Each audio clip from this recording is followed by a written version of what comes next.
नमस्कार साथियों, पहलगाम आतंकी हमले के करीब 8 दिन बाद पाकिस्तान की हालत खराब हो गई है, उसके पांव कांप रहे हैं। ये तो आपने सुना होगा।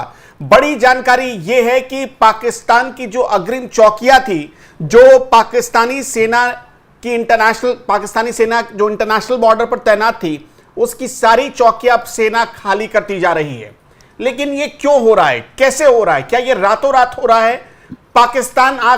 पाकिस्तान की सेना अपने कदम क्यों पीछे खींच रही है? आज हम इसके लिए एक बड़ी जानकारी आपको देने जा रहे हैं। वो बड़ी जानकारी क्या है? मेरे साथ मेरे दो सहयोगी रोहित और चेतन दोनों जुड़े हुए हैं। सबसे पहले चेतन के पास चलते हैं। चेतन, आप बताइए क्या जानकारी निकल कर आ रही है? एक बड़ा फैसला जो इस वक्त खबर आ रही है कि हुआ है भारत सरकार की तरफ से। देखिए अनुपम जी, जिस तरीके से पाकिस्तान में बौखलाहट है, भारत इधर लगातार बैठकों का दौर भारत में जारी है। प्रधानमंत्री नरेंद्र मोदी ताबड़तोड़ बैठकें कर रहे हैं। आज भी 4 बैठकों की बात हुई। सुबह से ही मीटिंग्स वो ले रहे हैं और सारी जानकारियां जुटा रहे हैं कि आखिर क्या कुछ होना चाहिए, किस तरह पाकिस्तान के खिलाफ प्लान बनना चाहिए। और संभावना ये जताई जा रही है इन मीटिंग से और जो भी अफसर या फिर प्रधानमंत्री वहां पर मौजूद हैं उनके हाव भाव से कि बहुत बड़ा कुछ जल्द ही होने वाला है। 8 दिन पहलगाम हमले को बीत चुके हैं और उसके बाद पाकिस्तान बौखलाया हुआ है।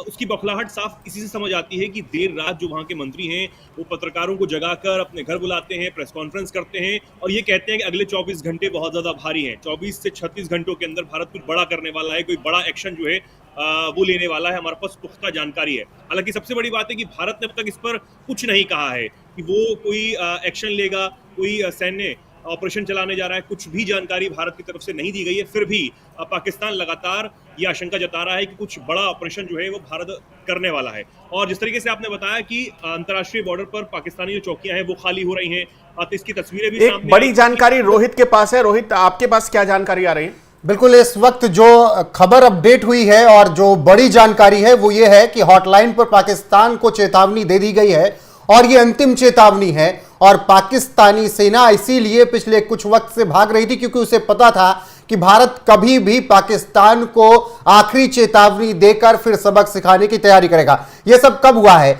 जब लगातार पिछले 48 घंटों में लगभग 7-8 बैठकें दिल्ली में हुई हैं, जिसमें तीनों सेना प्रमुख, सीडीएस, रक्षा मंत्री, गृह मंत्री और तमाम आला अधिकारी मौजूद रहे हैं। उसके बाद ये जो बैठकों का दौर चला और फिर आज भी लगातार बैठक हुई, तो उसके बाद अब शाम होते होते पाकिस्तान को यह संदेश भेज दिया गया है कि आगे कुछ भी हो सकता है। जो रात में कल पाकिस्तान में 2 बजे प्रेस कॉन्फ्रेंस बुलाई गई, उनका अंदेशा सही था कि अब भारत उसके साथ कुछ भी कर सकता है। हालांकि जो पाकिस्तान की चौकियां खाली हो रही हैं, पाकिस्तान के सैनिक रिजिग्नेशन मारकर भाग रहे हैं, वो यही डर था अनुपम जी जो अब भारत सरकार दिखा रही है कि क्या कुछ होने जा रहा है। ये आखिरी चेतावनी, अंतिम चेतावनी आप समझ सकते हैं। जो बड़ी जानकारी अपने दर्शकों को देना चाहेंगे, बड़ी जानकारी क्या है एक बार फिर से अपने दर्शकों को बता देते हैं। हॉटलाइन पर यह बातचीत हुई है और बातचीत में पाकिस्तान को एक चेतावनी दी गई है। अब बातचीत किसके किसके बीच हुई है यह भी आपको डिटेल इसकी बता देते हैं। दरअसल director generals of military operation of India, उनकी और पाकिस्तान के अधिकारियों की बातचीत हुई है हॉटलाइन पर और ये बड़ी डिस्कशन, बड़ा एक मुद्दा रहा इस पर। अनप्रोवोक्ड सीज फायर वायलेशन, मतलब भारत ने यह कहा है कि सीज फायर तोड़कर आप भारत को उकसाना बंद करो। पाकिस्तान को यह कहा गया है, चेतावनी दी गई है। India warn Pakistan against the unprovoked violations by Pakistan army along the line of control. यह इस वक्त की खबर आ रही है डिफेंस सोर्सेस के हवाले से और एक बड़े सोर्स ने बाकायदा इस खबर की पुष्टि भी की है कि director general of military operation Bharat के, उन्होंने पाकिस्तान को चेतावनी दी है। और यह बड़ी जानकारी जो आ रही है उसका क्या असर हो सकता है ये आप समझिए कि अभी तक जो लगातार 8 दिनों में हमने देखा कि करीब 5-6 दिनों से सीज फायर वायलेशन सीमा पर, पीओके पर पाकिस्तान की तरफ से किया जा रहा है और भारत ने बड़े हल्के हथियारों से भी इसका जवाब दिया है। बहुत माइल्ड तरीके से अभी तक माइल्ड हथियारों से भारत जवाब देता है।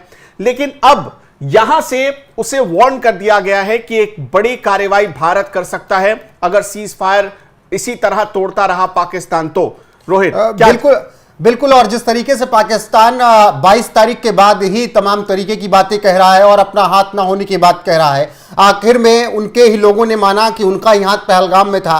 कल इमरान खान भी बहुत ज्ञान दे रहे थे और पुलवामा का जिक्र करके वो भारत पर ही दोष मढ़ने की कोशिश कर रहे थे।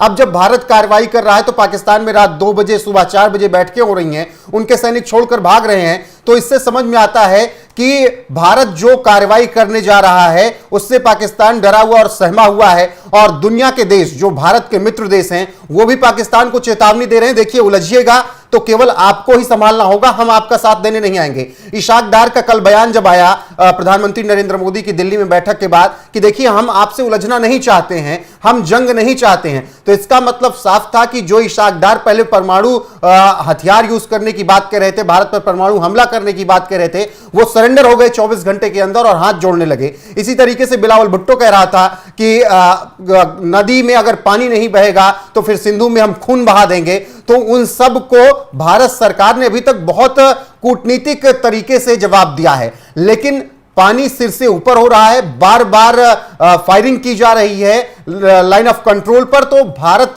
ने यह बात की और उन्हें समझाया कि देखिए बार बार अगर आपने फायरिंग की, सीज फायर का उल्लंघन किया, तो फिर चेतावनी आखिरी समझ लीजिए। अभी हॉटलाइन पर बता रहे हैं, फिर घुसकर किस तरीके से मारना है वो भी आपको दिखा देंगे जैसे पहले दिखाया था। तो ये मुझे लगता है कि आखिरी चेतावनी है। अगर अब पाकिस्तान ने उल जलूल हरकत की तो फिर पाकिस्तान के सैनिकों की क्या हालात होंगे, क्या हाल होगा, वो जो पहले 99, 65, 71 में हुआ वही हाल फिर किया जाएगा।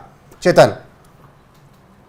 बिल्कुल, एक और जानकारी मैं बता दूं अपने दर्शकों को कि पाकिस्तान में जो पीओके है यानी कि पाकिस्तान ऑक्यूपाइड कश्मीर जो है उसके लिए भी सभी उड़ानों को रद्द करने का फैसला पाकिस्तान ने इस वक्त किया है। और इसी के साथ जो विदेशी उड़ानें हैं उस पर भी अब कड़ी निगरानी शुरू कर दी है पाकिस्तान ने। और हम लगातार पहले बता चुके हैं कि भारत के लिए भी एयर स्पेस पहले पाकिस्तान बंद कर चुका है। और अब जिस तरीके से ये फैसले पाकिस्तान ले रहा है उससे ये समझ आता है कि उससे ये पता है कि भारत हर एक्शन के लिए हर वक्त तैयार है। प्रधानमंत्री ने सेनाओं को सभी सजग रहने के लिए कह दिया है, सेनाएं पूरी सजग हैं, ये पाकिस्तान समझ रहा है। इसलिए रात को 2 बजे चाहे प्रेस कॉन्फ्रेंस करना हो या फिर अब घरेलू उड़ानों को रद्द करना और जो भारत का कश्मीर है जिस पर पाकिस्तान ने कब्जा किया हुआ है वहां पर भी उड़ानों को रद्द करने का फैसला अब जो है पाकिस्तान में किया गया। बिल्कुल, फिलहाल यही अपडेट है अभी तक कि बातचीत हो चुकी है और भारत ने चेतावनी दे दी है कि देखिए सीज फायर का उल्लंघन बार बार मत कीजिए वरना फिर अंजाम भुगतना पड़ेगा। और जो अपडेट आएगी आप तक जरूर पहुंचाएंगे, बने रहिए हमारे साथ क्योंकि हर एक जानकारी आपको एनएफ न्यूज पर लगातार मिलती रहेगी। नमस्कार।